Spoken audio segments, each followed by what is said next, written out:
Well, sweet. Thanks a lot, guys, for coming out in the middle of the summer.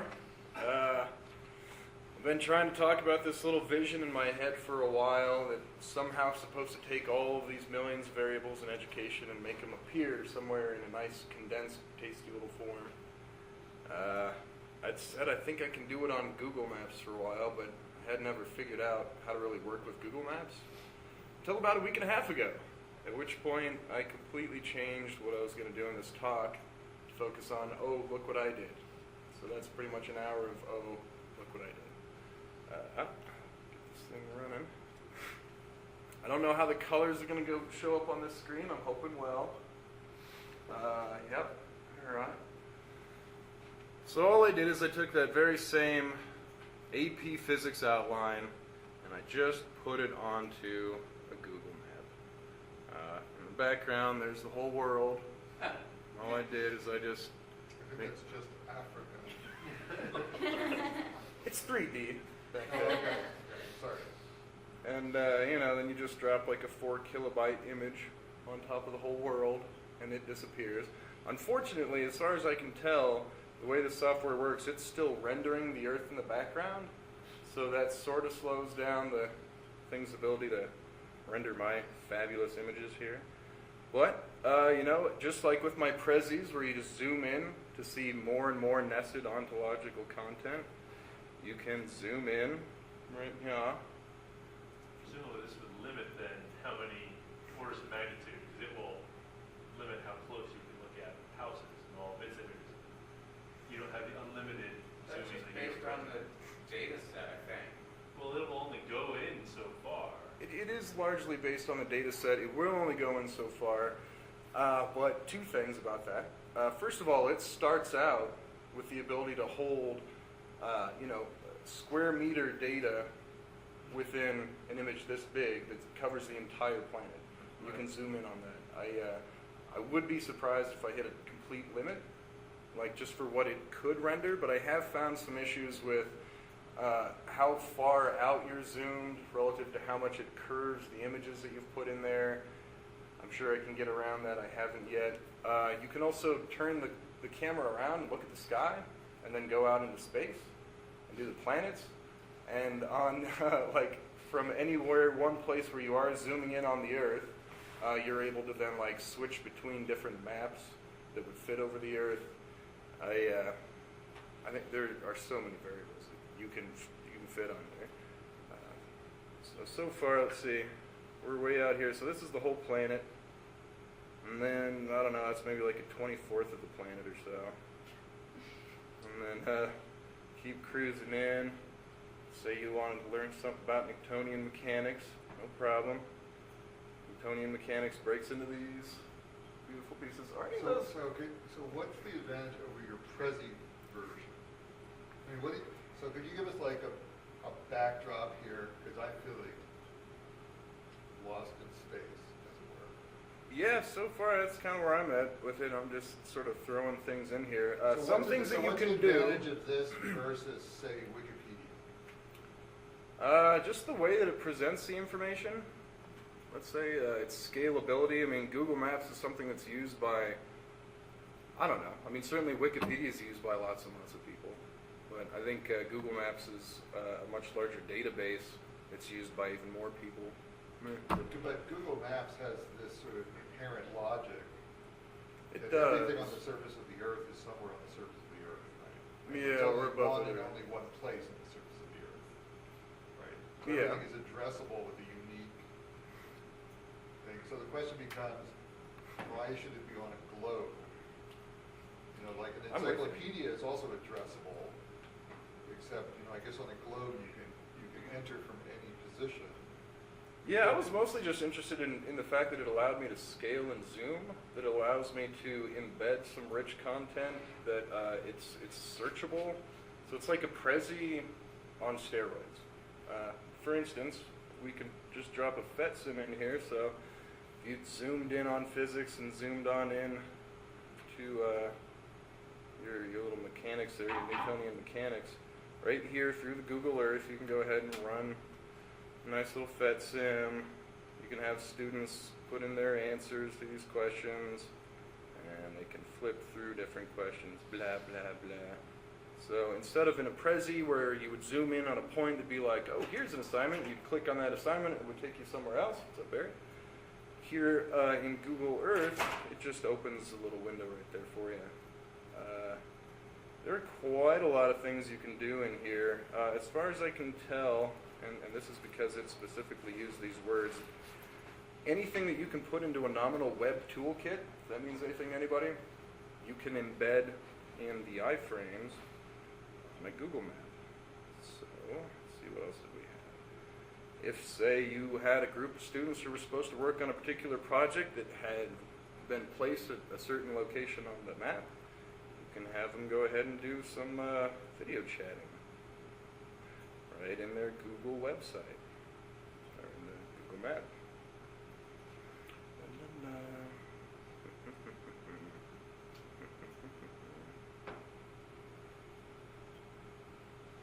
Yep, so that's me, There you it know, is.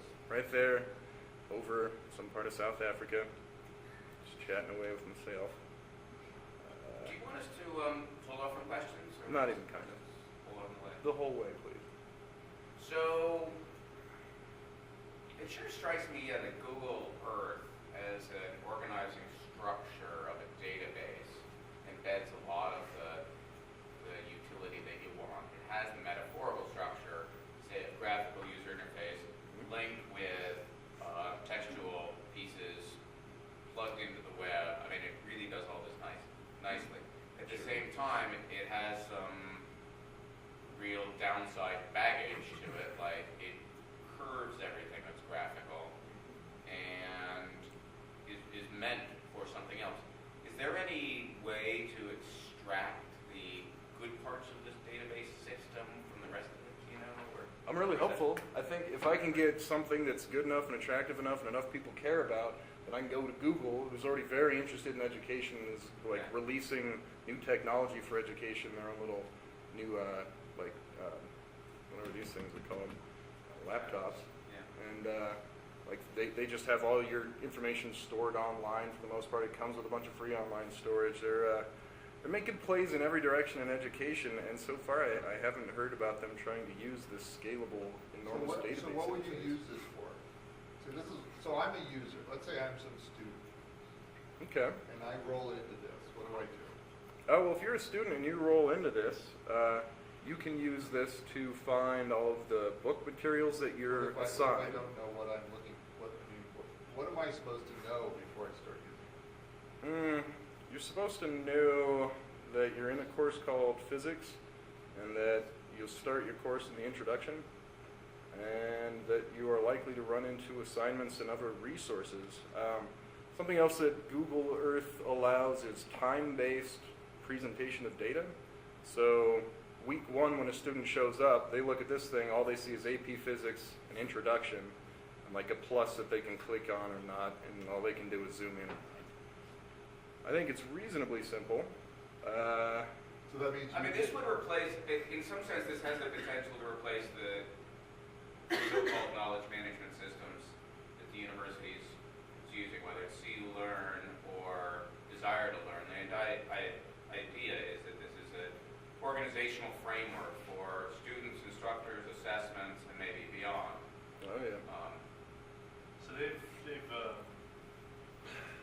logged in, or they've got this automatic updates. When you push something you want them to have access to as a teacher, then whenever they open their Google Earth, you know, it'll automatically update that file. And Yeah, absolutely. Well, let's see. So there's a whole lot more. I mean, I can put little pluses or minuses anywhere on there. I just picked some random icon. You can have an icon on there that represents different kinds of things that you want people to focus on in any one area, and you can tie it to all kinds But you're of seeing information. it mostly as, like what Noah was saying, as a course management system. I see it as a course management system. I see it as something to, help people really come to conclusions about what standards should be. This is going to help them come to conclusions about what standards should be. How's that going to work? Yeah, so you take like this 160-page outline thing, like the AP Bio that was sent to you, where it has just a set of questions, and like you answer a question here that's about something that was on a page 30 pages back, right? Maybe the question wasn't asked so good. In this case, it's like AP Bio says, here's what we got. Please zoom in on every different zoom level. Tell us, do you like how we've broken the course down? Do you agree with the learning goals Who's that going we to put in write all there? this? Who's going to write it? Yeah, who's going to write all this? This is not just random stuff. Somebody's writing all. Somebody's got to put all these materials in there. Yeah, so You just can't call up a FET applet and act as if that by in and of itself is going to be sufficient for somebody to learn something. I agree. Well, what's To some your extent. question? Is your question about who generates the Yeah, I'm trying to figure out. information that goes into here, or who populates this with that information? Yeah, I mean, because there's a lot of these things around now, right? I don't know if you've seen this Al Gore's new book, which is on the iPad. It's like $5 or something, and it's called Our Choice. No, it's called Our Choice, and it's very much like this idea that it's embedded full of things. You can zoom way in, way out. You can do all kinds of stuff in it. I mean, there's nothing about this that is particularly novel in the sense that people are building more and more deep resources to look at, Great. right? And somebody has to write them, or do you imagine this emerges by itself? You know, so if you talk about standards, I don't understand who writes it. I mean, I don't understand who puts content. You in take it, everything that who already links exists, all the content to existing what. standards boards, all the people that already write standards, and you have them type this information into So a they're form. so whether or not the standards are like a piece of crap or not, they get to put them in. You can start with that. This thing also allows you to start completely from scratch. I mean, you can just have like the top level. It says, we want to make a new AP Physics So course. somebody is going to use it as an authoring tool. Yeah, absolutely. Yep. So let me see where I have one of these things that you can add. Because I could argue that what makes this different than searching the web? It's just the way that you can look at it. It's just the way it contains information. I haven't had time to make this yet, but I'm not exactly sure how to explain it without getting too nerdy into XML, KML, and some Well, I other mean, so spreadsheet can stuff you that I search- just The point started is the learning. web but- is not as organized as you would want for a course, and creating a website is too narrow for sharing information.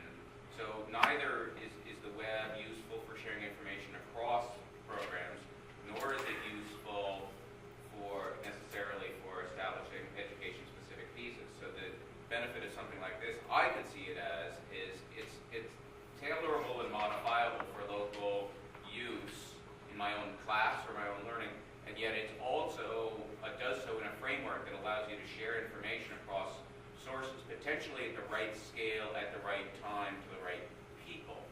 So some people are going to be worried about standards or assessments around things. Other people are going to be worried about specific curricular activities.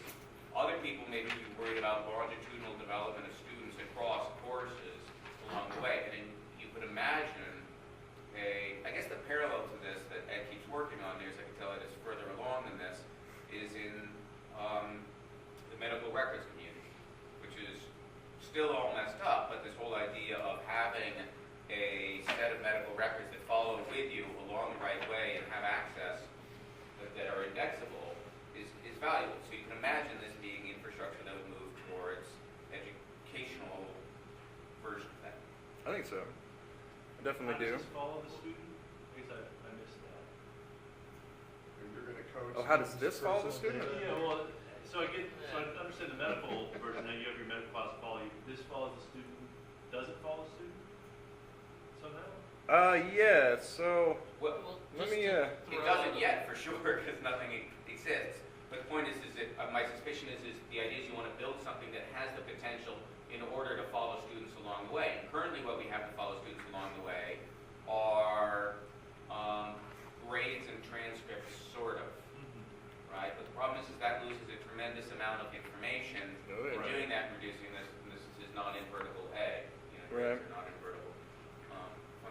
So, That's an interesting personal question. I mean, I'm not sure as a student, I want my bad semester following me around someplace.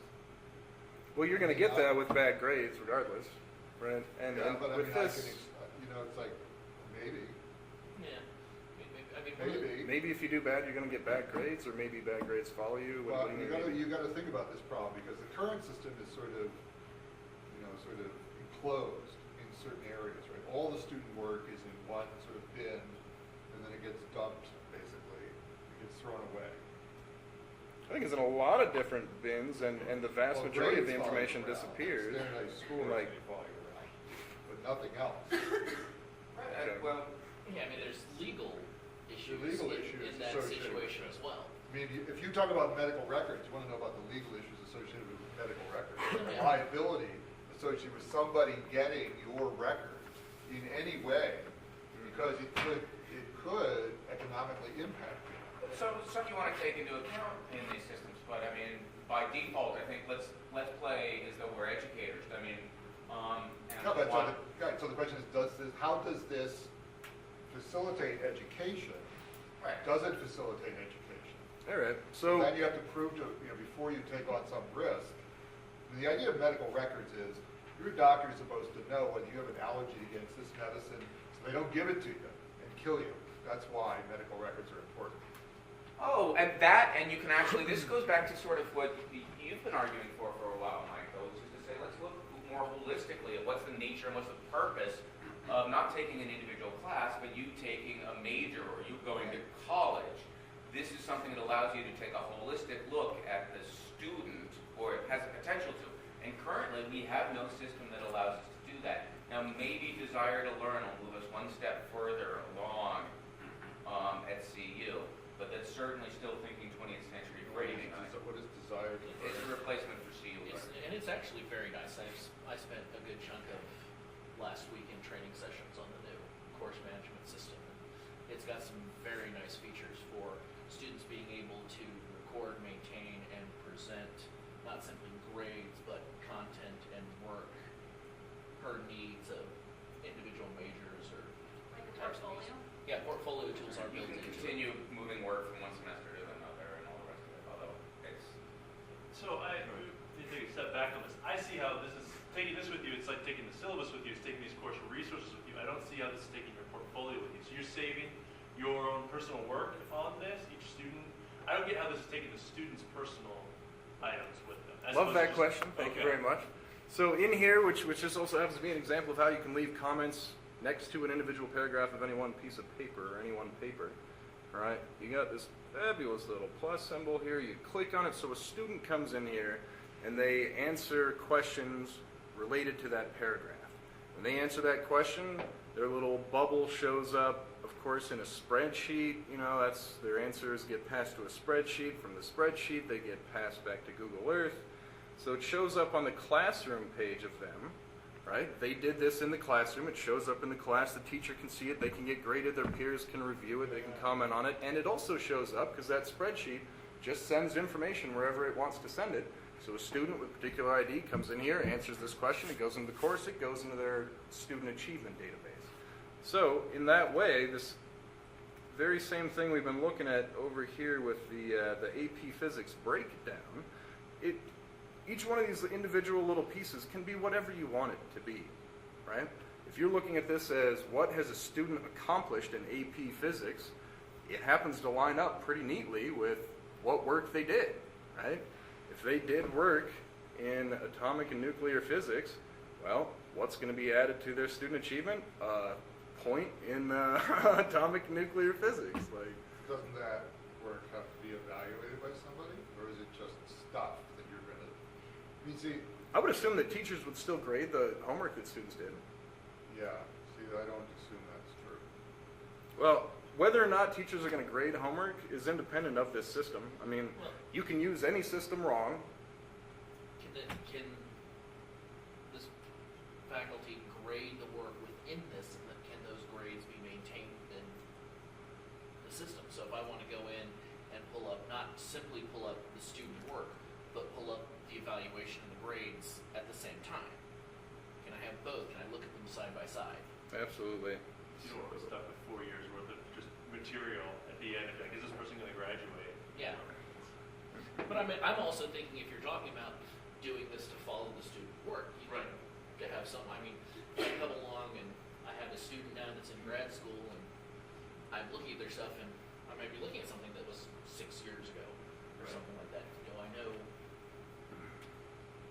All right, so that kind of gets into other variables related to how to represent student achievement that I don't have representations for here, but condensation steps are See, super here's what important. I'm worried about. I mean, I'm I wonder worried what I about was boiling about to say. people down. Thanks, Benny. But, can we all, I want to hear what the condensation said, then we Yeah, that's okay. So, all right. So, information is passed upwards and downwards at all times, right? And when it's passed up, it's condensed. When you pass it down, it gets broken down into smaller and smaller pieces. So, let's say a student tried 3 or 4 different times to answer something about kinematics, and then they finally got the answer right. Once they've gotten that right, they now have, demonstrated a particular facet of understanding in kinematics. Later, they demonstrate a facet of understanding in Newton's laws. And if we know that those add up to an understanding of Newtonian mechanics in a certain way, then those 2 pieces can merge into something else that's at a higher level. I appreciate you wanting to hear me say it. I didn't like how I just said it. Condensation, let's see. So if you have like a spreadsheet that has collected 100 different student answers, it's condensed from that 100 down to the 10 most common answers. Right? So that's a condensation level. That's zooming from here are the 10 different answers to, here are 100 different answers to here's just 10 answers. So to make functions invertible, you have to make sure that you don't lose too much information at any step, but to still look at an entire body of work, you have to be able to condense it at every step. So maybe you're Well, like, that's it. What I like about this is that this is actually an issue of representation rather than an issue of data. So the point is that you can say achieving 3 out of the 5 steps of facets then represents some level of understanding and achievement, and that can be represented at a larger scale with something else. But what I like about this zooming in and out metaphor is that it allows those data are still there. mm-hmm. Yeah, It allows even you after access condensed, to it's those. still behind It's it. lossless. Yeah, right? So it's like, I'm looking for somebody who got an A in physics. Okay, but I also need somebody who's really good at Newtonian mechanics. So you see the A in physics, you zoom in, you see it in Newtonian mechanics, you zoom in, I actually have, a position available that requires somebody to know how to do a specific thing in addition to just being able to pass a physics class. So now you can zoom in and see every example of when they did a specific thing. Like, is that not making sense? You're making a lot of faces. Well, I wouldn't use it. I mean, it's not making it easier for me. I mean, part of the reason people have, the assumption, there's a number of ways people are sorted, right? So one is, you go to some school, they have a requirement, you're going to be, it's unlikely that you're completely an idiot if you get into Yale, for example. And so, You mean it's like a unlikely. president? No, it's unlikely. It's not impossible, but it's unlikely. So then you get an A in physics, and it's more likely that you understand physics. I wouldn't hire somebody unless I talked to them and said, based on my evaluation of them, do I think they know what they're talking about? Right. You use recommendations and all sorts of other things. I mean, it's just one more tool. You do, so I'm counting on people to be honest, to tell me, and this is part of the problem with the current recommendation system, everybody is the best person anybody ever seen. So, there's inflation in recommendations too, unless you're talking to a friend of yours, and you say, well, I wouldn't hire that person. But you realize the legal things, if you say, you could be sued for things you say in recommendation letters. So this is Okay, I mean, if you say this person's an idiot, I wouldn't hire them for 1,000, for zero, if they paid me. You don't have to I say wouldn't hire that a them. person's an idiot or not. could You be can say, look, fired. here's what You they've could done. You could be sued for stuff. So this idea of evaluation, I mean, we're talking largely summative here. We're talking to some kind of, where would I use this? Right. Well, right. What's my level of use for this? What kinds of things, so how much do I trust the evaluation? Do I trust this whole system more than I would just You trust should that trust person it got more an because, A. like the same, like if No, you're so- just working with the idea No, that there's so a the bad person- assessment Wait a somewhere, minute, so somewhere the there's a person bad just gets assessment. an A Right. in a course, is this gonna make me feel better or worse about, am I gonna come to a different, Well, what this allows you can. to do, Mike, is this allows you to unpack what does that A mean? What Exactly. sits behind I that get representation that, of but an am A? I gonna take the time to do that? Well, that's If the I'm question. looking at 300 applications? Well, so I don't that's for all 300. You well, might go for your top but the point five. is you don't. Well, right, you don't have to. You can for those who you want. But this is one. I mean, the point is we've decoupled. One of the challenges here is that we've decoupled the learning process from the evaluation practices. Well, your We don't evaluation have a is- formative feedback loop in our system. Well, your evaluation is From the embedded here. teaching practices themselves that are engaged. So we have at least three very disparate forms of practice But that are going on. You do have evaluation embedded here, I think because I have to know think whether you teaching did it is right. all about formative evaluation, and that our tools that we have currently don't allow us to do that. Well, I So agree to with you. me, I think that teaching and learning are deeply rooted and bound up in evaluation of the right type at the right time. The tools that we have don't allow for that right now. But If I- let's say I let somebody populate, so, I mean, I'm Right. just thinking, so we let somebody populate this, so you're not, so the question is, do you control it, or does somebody, or is it open, right? So is it strictly controlled, so all evaluations are rigorous or meaningful, or is it open, so some evaluations are trivial, some evaluations are misleading, I mean. Those so are this is all a real options issue. and choices that are available to you. Like you give this to let's say a physics department, and you say, hey guys, why don't you throw in some assessments? Why don't you throw in your best assessments here? Why don't you find your best clicker resources over there? Just put them Why all would on I do your that? own individual Right. copy I of this get it, thing. why would I do that? Why would you do that? Yeah, why would I do it? Why So would they- the physics department do that? Yeah, why would they do it?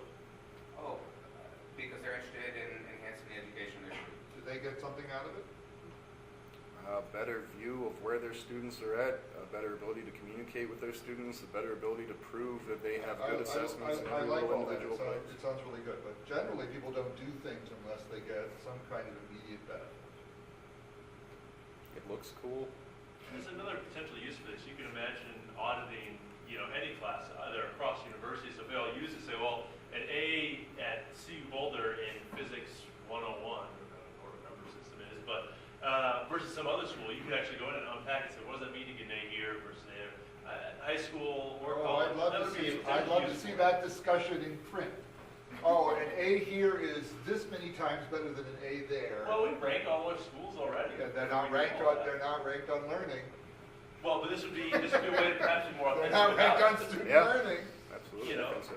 No, I mean, it would be very interesting. Require a lot of time and energy. But I think there's a lot of work. You're acting as if this is a do-it-yourself, will emerge spontaneously system. So, And it seems to me that it would take a lot of curating just to reduce the norm. I mean, you should just sit around and listen to, like the National Science Teacher Association listservs about what people are talking about and figure out what they're likely to populate this map with. I'm not really wanting everybody to populate everybody else's maps. I mean, these can be very So these are, personal. you see these as individual maps, or these I are see. global maps? They're individual maps that can be compared and condensed into larger or smaller releases. But so the content of this thing is AP Physics. It already exists, right? People take that 100 and some page outline and then they populate it with the questions that they want. But those questions disappear on a piece of paper and end up in a file somewhere or get thrown away. And all of the things that they did to populate this, not a larger version of this, just a less organized version of this, they're already doing that. Yeah, Like, they I'm not publish asking books- for they people to publish do books about above how to and get a good beyond score in things. AP Physics. I mean, there are already Sure. books on how to take the AP Physics exam. Right, but that's not what this is about. This Yeah, is it's- about Well, what is the, so if I want to get a good score in AP Physics, I could really study Is that the more in person AP that's Physics. populating it or not? Can we try to close one of the discussions you brought up? I'm trying to before we figure out move what on? the purpose is. All right. Well, there are a whole lot of different purposes. And if we I don't want to care- focus on the purpose for so I want the one compelling reason that somebody would take time to do this. A, they're not taking any more time than they normally take. B, I think it would take less time What do you because mean it's it won't simple. take any more time? I gotta go to this site and put something on it. So this site accepts information, like if you just fill out one of the spreadsheets or you fill out a Word document anywhere online, anywhere offline, and upload it online, it can be fed into this map. Like the data, So I have to feed it up. you always have to put it somewhere, whether you're writing it on a piece of paper that you're going to read from or you're storing it on a local file on your computer. Whatever it is you're going to use in your class has to be written and stored somewhere. And there are a lot of different places you can store it so that it'll feed into here. XML as a language is generally all about being able to take data in almost any form, recognize its patterns, and move it over and represent it somewhere else. Another question. Yeah. So let's say, I'm using this, take my high school teacher stance, but let's say I have a student fill out a worksheet, and I want to record their score, they get 9 out of 10. As opposed to putting it in my grade book, what would I do here? So one student. Would I put in the 9 out of 10? Or, I mean, I'm trying to think, because it does seem like there is an extra step, I got to put it here. Or maybe I can get rid of my grade book and use this, or... No, you can get rid, I mean, the nice thing that I like about this, sort of, or these systems is, you can get rid of the worksheet. So the student actually fills in the worksheet over there in California. So digitize the worksheet. The Oh, worksheet is, well, the worksheet is already digital, it's online. Let's say we Okay. get a worksheet that was built in the latter half of the 20th century. And High school physics. I know, A I'm lot of kidding. people I have know, it. most of it is 17th century. So, Well, Newton got it pretty close to right now. anyway, but the point is I'm being a little facetious, but you could imagine a world where the worksheet and the learning happens online, okay, with your tablets, with your interface, and I'm every there. kid has a tablet, they fill that in, and if it's not auto-graded by Dave Pritchard's, automated grading system, you would go in and have presumably specialized access as a different kind of user. You'd be able to see everybody's table right here and then mark on the right side, yes or no, or 9 out of 10, for which that gets tagged with you. The nice thing about that is you've typed something once, that information goes back to the student and into your grade book. Now, Desire to Learn does do this already, or CU Learn sort of does this already along the way. But the point is in that sense, it's more efficient in that way. I mean, the other thing you could imagine in this world is, could you imagine a system then that had all this different kind of content? So I would go through as a professor and be like, well, you know what? I really like the Carnegie Mellon approach to this and this and this, or these clicker questions, and I want to use those along the way, but I also want to drag stuff from other content from elsewhere. And provided I had access to it as an instructor, it's valuable. So the point is we spend an extraordinary amount of time in repeating work throughout our educational system. It's whether you're repeating that 9 on the piece of paper and in your grade book, or it's you making up curricula that other folks have done and you could personalize and adapt. We don't have infrastructure right now in order to leverage the tremendous amount of resources that are out there. That's why I think that these kinds of systems are potentially extraordinarily valuable, especially, and Mike, you point out really important points about the social nature of it. How is it that you get faculty to choose to share stuff? How is it that you provide protections for students along the way? All great questions, but I think all worth our identifying, answers to. Right now, we friggin' email PowerPoints back and forth if I want to share material with Charlie, which is ridiculous. Really, you don't use Dropbox, you don't use a shared Dropbox folder? We could use a shared Dropbox, but wouldn't it be better? Wouldn't it be better if there were, annotated versions of the Colorado approach to modern physics? Other people comment on it. I go through and get to draw from whichever version I like most along the way, and use those embedded assessments. That's from the instructional side of things, just in creating learning systems. Then the point is other people who care about how are students in my class performing in other people's classes can start doing that. But that's near and Well, I think it's a nice, it's not like people haven't thought of this before. This is part of the reason that books come with slide sets and stuff like that, right? And often what people do is they just, use the slides, or they don't use the slides that came with the book. It's an interesting, question, who controls the slides that come with the book? who's gonna control this? Nobody. I mean, you actually. Those are two very different answers, though. One is Prentice Hall, who owns copyright on those, and the other is exactly right, nobody. All right, which is much more. Open and free, I'm constantly not- developable. I'm not that big on open and free altogether. Anarchy is all well and good periodically, but sometimes you will get hurt. So, I'm all for policemen on every other corner. Media has people who police it as I mean, well. right, It's exactly. open, but it has policemen. Right, I mean, the point is I think you want structures, and you don't want people going through and polluting this and putting in bad science. Well, I mean, the question is, what does it turn into? You know, what are the evaluations that are then used? You know, AAAS is trying to do this with their assessment system. All right? Yeah, I mean, their assessment system is pretty cool, but the feedback is just like, you know, here's this button you click at the bottom of the page after you read the assessment to just share whatever feedback you have. It doesn't really structure how to define the feedback that you're looking at. It doesn't have a great way to represent what different people's thoughts have been, how many people liked it, how many people didn't. It doesn't give you the option to show. I think I've said this before. I would like to see a course that's built like, or whatever, on a working version. Because I look at this and it's too complicated for me. I mean, it's just too complex. I have no problem searching the web for images I want or things I want. Maybe physics teachers would have an easier time with it. Yeah, but Like here's if I'd have the made question, this though, Mike, biology, should but- I have to search the web myself in order to run the same? Well, you're going to have to search this. What's the difference? I mean, Well, it's actually, organized, because this is a knowledge structure that's different. I think that's an interesting question. I mean, should I have to? So, I would think of the question a little bit.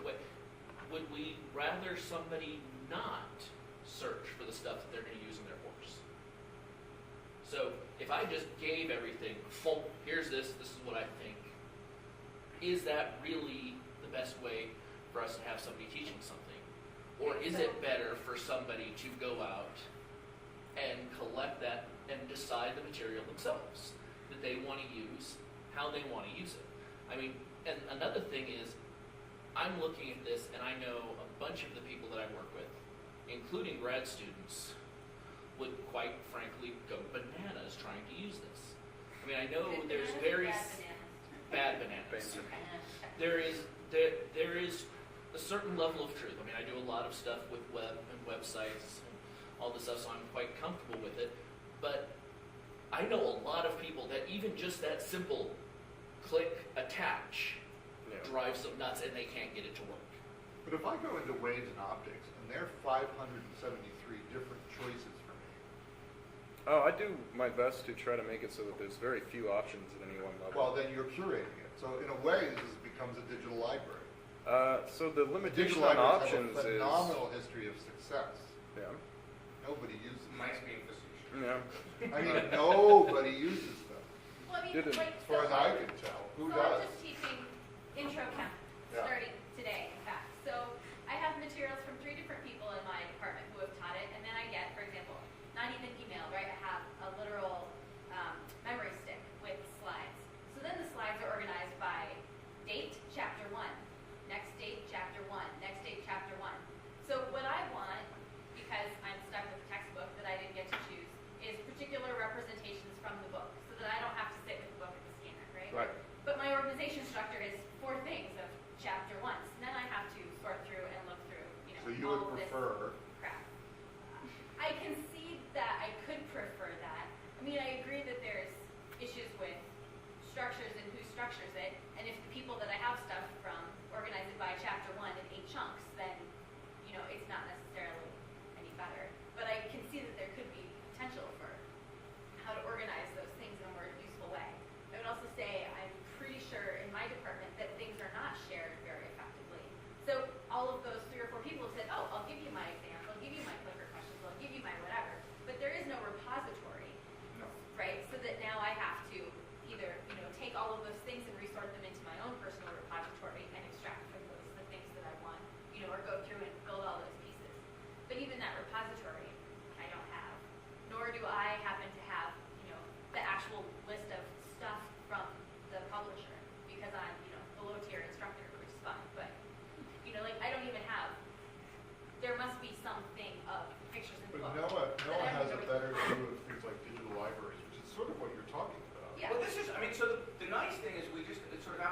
one potential benefit. This is what a user would want on the instructional side and when I'm creating sort of materials. And at the same time, you can imagine other people wanting different kinds of data or access. Students wanting feedback at particular times on their work or how they're doing in the class. Various representations. People looking at how groups of students are doing overall in a class according to certain standardized metrics along the way. And currently, there is no system, to go back to where I said before, which links sort of instructional feedback with student learning, formative feedback, which looks at sort of summative development of students over time along the way. The question is how is it that we can link those sorts of systems? Now, maybe one of the things that has been brought out is that that's a huge task.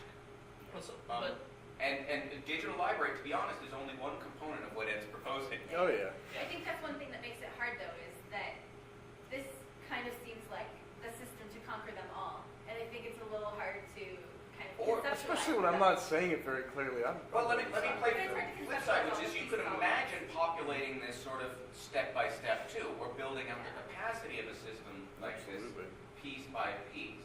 In which case, you don't have to start with a complete system. It's a modular system that gets built out either by course or by audience within sort of those courses, kinds of courses. Oh, I mean, Well, I was gonna say, there's, I think that's a great idea, but I think one of the issues why we haven't seen sort of this summative thing that follows through the students really is a legal issue. Right now, we technically can't.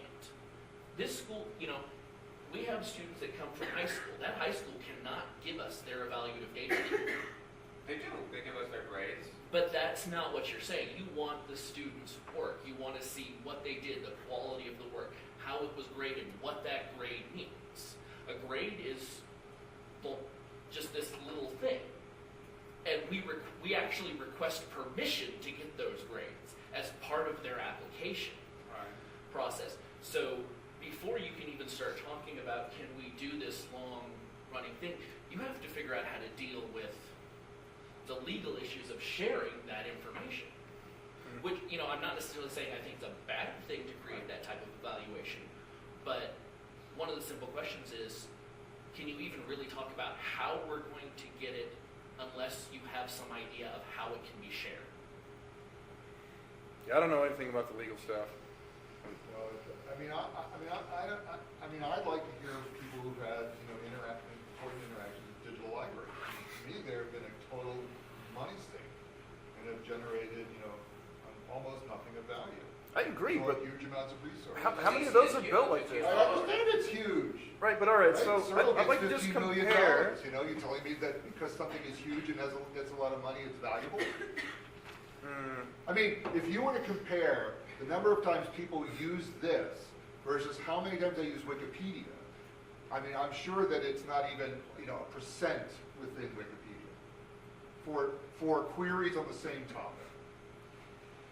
Now, Wikipedia wasn't built to do all this fancy stuff, and it didn't cost all this money from the government, and yet it does certain things extremely well. Are you arguing for Ed's open source model? I'm arguing with the idea that if I were going to do this, what I do is I encourage people to populate Wikipedia articles with the kind of materials and then they could be curated by the crowd, right? So if somebody puts up an assessment, then it would become something that everybody would look at as an assessment But Wikipedia doesn't have the infrastructure behind it in order to achieve sort of our broader educational goals. Well, you want this to be tracking students. Yes, that's So what I you want a functionality that tracks students. And it's And that will- available here, so this and can that- do everything that Wikipedia would have done for like bringing But people's you work want- together, you want but to it track also students. can track student work over time. Now, I thought with you wanted grading it to track students, Mike.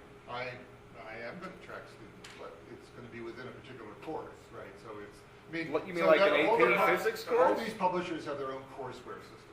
You're buying some publisher's courseware system, right? That's what you're doing. They're selling it to you as a courseware system. And so that's fine. I get it. I probably won't use that one because but But the interesting thing is, well, I just want to get the goals clear, right? You want this to be a system that's tracking students. This is not just for resources. This is to track students. Even, So you like, can if see somebody exactly just student used it for the resources, that wouldn't hurt my feelings, right? And it would do a great job for them with But that. you're building a whole new infrastructure on top of something that you don't have to build, right? Wikipedia is sitting there. If I say, boy, I've got a great Wikipedia doesn't website- do it like this. Wikipedia does it kind of more like here, right? So let's say you just want to find a resource about one specific topic Yeah. that you're So going to be teaching on. I go to a page that has Right, so you that's an cruise here article and you about- have like a Like, dozen doesn't have different the interesting options textbook that I need. and like a million different things that you got to click on. Then you've selected all these pieces, and then you do a search, and I've what you never end up had with it- may or may not be any I- good. Now, okay, so there's 3,770 options that you got. You're in this stupid digital The library. least, right? No, you're in the stupid digital library. Right, so this If I is go to the nominal Wikipedia- thing. Wait a minute. If I go to Wikipedia, I go to Google, and I say tectonic movement, and I get the article in tectonic movement. Okay. And does that include a bunch of different learning goals about the tectonic movement, and what all do you think it's going to Well, I mean, play tectonics. It gets me everything I want. So So this I said is- it the wrong way. It doesn't get you everything you want. This I don't is know all what I you want. want? What do I want, actually? Did you want an assessment? Do you Because want to there's set none up of an those in here. education portal? There is an education portal for physics education. You could set up an education portal in Wikipedia that now is populated with learning goals and questions and all that stuff. You don't need to build a new infrastructure to do this. Google's not a You new could put a link infrastructure. off at plate tectonics. You could add, I mean, I know how to do this if you want. You can add to it and say, learning goals, learning materials, but- teaching materials, boom. Yeah, but but that's still working with a boxy structure that doesn't zoom in or out. So now you just have a million little things all around your box that are all the different side I'm offs. okay with that. Yeah, and actually, I was going to say, and to go back, there's going to be a lot of people that aren't going to like the zooming structure. I don't like it. I It's- find it well- makes me dizzy. And okay, so the zooming structure is based off of a spreadsheet. So if you I prefer wasn't looking into at the drugs same when I was data, young, so it's not good. you look at the same data that's on the zooming thing in a spreadsheet. So however anybody likes to interact with their content, they can. And this is just one other layer of options. I get it, right? All I'm saying is that if you want this to really take off, you have to give it a compelling functionality that nothing else can do, right? The world is littered with really great ideas, and people are just too damn stupid to adopt them. Now, whose fault is it? The people or the person who made the really great idea? Well, it's No, almost I always the agree. I person who mean, made the really great idea. Let me invert that, if you don't mind, and put it in a No, positive sense. that's Is good. What models, I mean, what resources do we have now to link the presentation of information and the instructional goals and feedback on instructional effectiveness with student engagement and learning, informative feedback for the students in the learning process, with sort of institutional and structural goals in our education system? Presumably, here we are, we're all at the university, and let's just take the university, and frankly, we could zoom in on physics as one of our great foils here and say, all right, how is it that we engage in this enterprise in a more coordinated fashion? I think it's brilliant. You've got these three things. Now, your real question is economic. It's who cares that, I mean, who cares whether students are learning physics effectively at the University of Colorado? Who pays for them to learn it? Who pays if they don't learn it? Who's punished if they don't learn it? Who's rewarded if they do learn it? That's the economic driver. Okay? American Chemical Society has standardized tests in chemistry. We don't give them here. Why not? They have a standardized conceptual test in chemistry. We don't give them here. How come? You know, So- we'd have to ask the chemists. Well, to me, I'm the just question is, how come the American, They don't well, know anything. well, how come the American Physical Society doesn't have standardized tests for, all the things that would allow people to say, we're doing great, we're doing like above 80 or 90% of all other our peer institutions, and maybe that would then serve as a lever to bring more resources or to get better or whatever, right? I mean, but so the question is, it's always the question, who pays for who gets rewarded, who gets punished for not achieving goals? We don't have to have students learning great. Physics is not assessed when it comes to accreditation as an individual department, and it's not assessed based on student learning. Now, if it were assessed on student learning, everything would be different.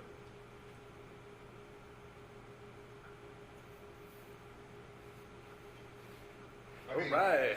well, the question would be, if you could get some lever where student learning was a measurable, objectified term, whatever that means, then you could pummel people into submission and to say, well, we're ranked 457th of R1 universities in student understanding of physics. Well, you're never going to do that with just a GPA. It's just not No. going to happen. No, you're going to have to do it with the American Physical Society deciding this is what a person who's really good at physics knows at the end of physics. It's going to be like the MCAT. You're going to have to be able to zoom in to actually see more detail than what the grades are. I mean, whatever. Why? Why don't the grades reflect your understanding? Because it You doesn't don't even matter. believe in like any one single assessment. Why would you There's- believe that grades somehow, like the I don't. condensed this nonsense assessment somehow figured out the answer? I don't. Because nobody cares whether the grade reflects student understanding and learning. Although I would argue if we truly were assessing students properly, Then they wouldn't would the reflect. grades reflect Absolutely. student learning?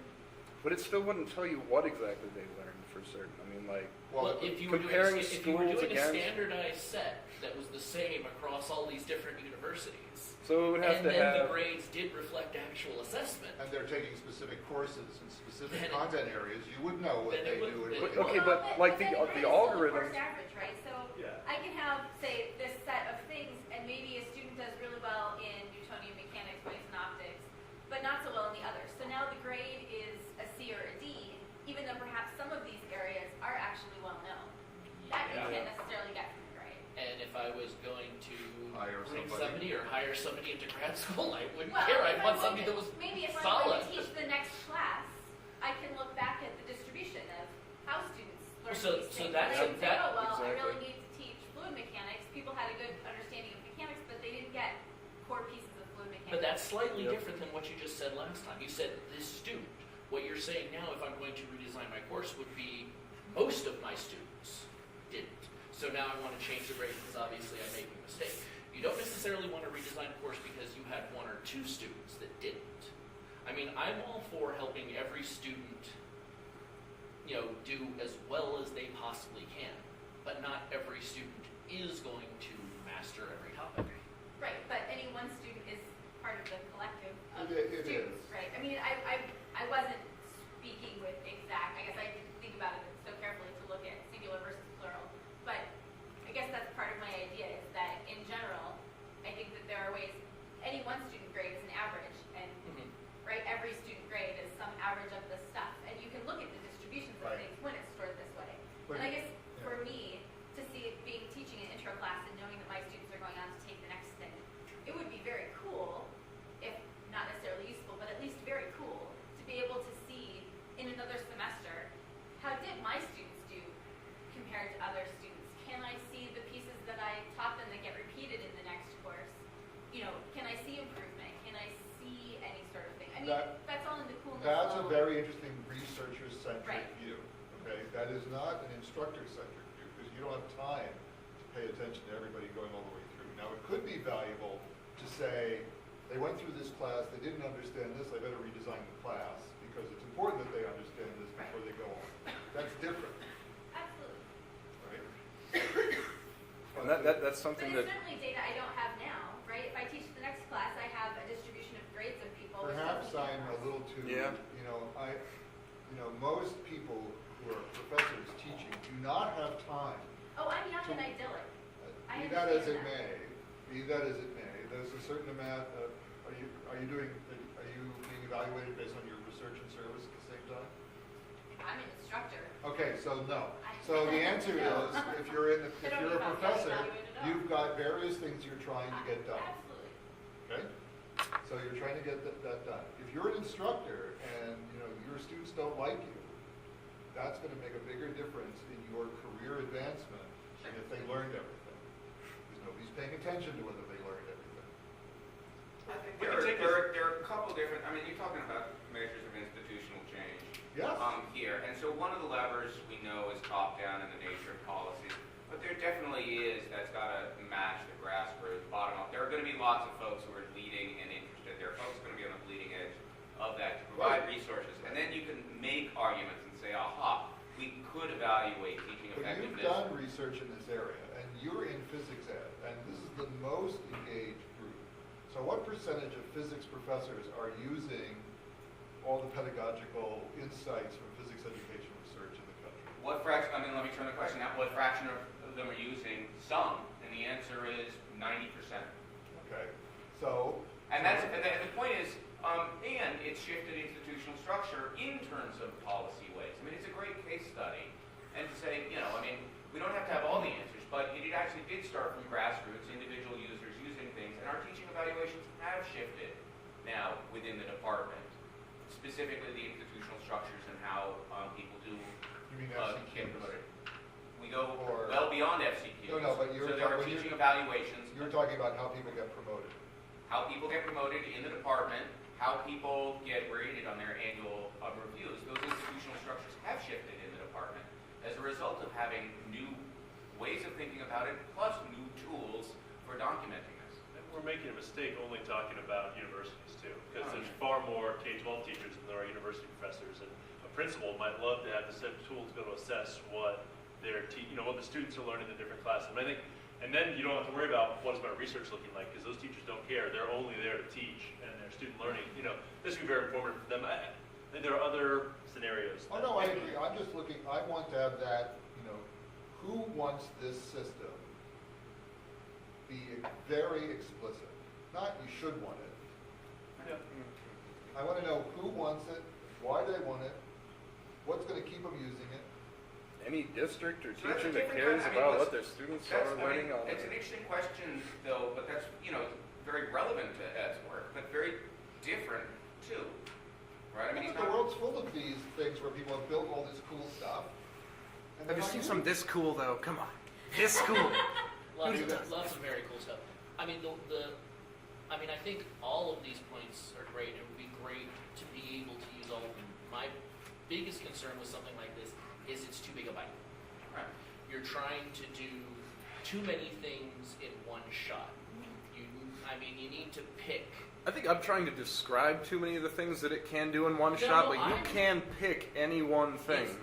Whether it's just I just doesn't want to look matter. at the chapters in a I more can rational- you can never teach somebody everything and say pick. For the vast majority of the people, you need to be able to present them with a very coherent, specific use. Let me Killer play counterpoint application. to This We is make the- killer applications. Just You briefly, can sell it on that. but briefly, let me play counterpoint to that, which is if you don't build in sort of broader functionality systems from the get-go Yeah. on this, so you could describe it in a very narrow way, but if you don't build in broader functionality from the get-go, you prevent that broader functionality from happening. You may want to build it on demand. I mean, the Yeah. Facebook You model make it. was. You build a machine, you build a system that's modular. Most of the open source tools that work very well are highly modular. They started out with a very focused core thing, and then as users came in that had Demanded specific needs, they built new things to add on top of it. Facebook succeeded because people were trying to get dates. That's what. Damn, I knew I was missing something. And that, it didn't try to do anything fancier than just that idea.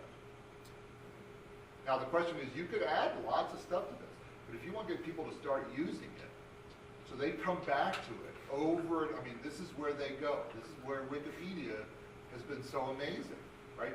You just go. I don't think you're arguing against... I'm not, but I'm having saying a if you broader wanted to framework. succeed, you gotta have a focused, you gotta bring it down to a focus, because if you present it as if you can do everything, to me, it leaves me saying, well, I already know things that do exactly what I want to do. You lose the message in the forest. I can find exactly what I want most of the time, without having to learn how to do this. So I want to know what I can't stop myself from wanting to learn how to use this will get me. Then you can seduce people in with other functionalities one by one. But you got to give me the reason I have to go here first. To replace the GPA. Yeah. Isn't this the group, though, I mean, just out of curiosity, isn't this the group to think big? Spend time thinking about, hey, wouldn't it be fabulous to have an instructional tool that would couple formative assessment here within a class along with summative assessment or formative Well, development? then I would put it in just that term. I want a couple formative and summative assessment. And instructional resources. No, stop. Isn't this the group, Michael? So that's what I'm asking. I mean, why can't we think big in this group? Why, and which is not to say how is it that you go to market with something like that, but how is it that you coordinate? This is where I keep coming back to coupling these at least three radically distinct populations that engage in education and Well, don't talk to one another. How do you judge or have the formative resources assessment? to do How so. do you judge, I mean, in a sense, what you'd like to do is the same thing that the BCI is to say, okay, all these guys got A's, and the FCI, all these guys got A's, and you give them this little quiz, and they're not getting A's. How's that possible? Right, I mean, that's the FCI, model. Right, they all got A's, and they can't make a circuit with a light bulb, a battery, and a piece of wire. Let me step back just a second. I think the first place that I would release this, I would just present it to the AP board and be like, here is only your existing outline in a zoomable format, and you're welcome to use it for free. Here's And what I say. it Take just a video happens to camera be and there. show us how they respond to that. All right. Because that the was, ideas are okay, but we care about. That was Tammy Sumner's suggestion after hearing Yeah, about go. the idea well before she even saw Yeah, go this do it. incarnation. I mean, I agree, big ideas are great. I mean, you don't make progress unless you think about things, but at the same point in time, you make no progress if you can't implement something.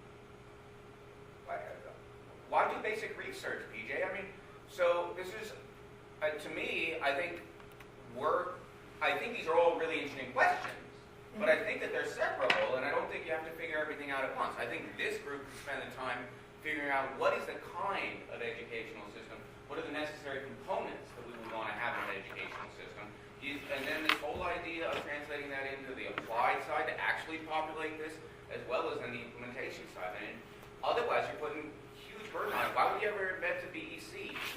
Right? That may be true, but he's building things.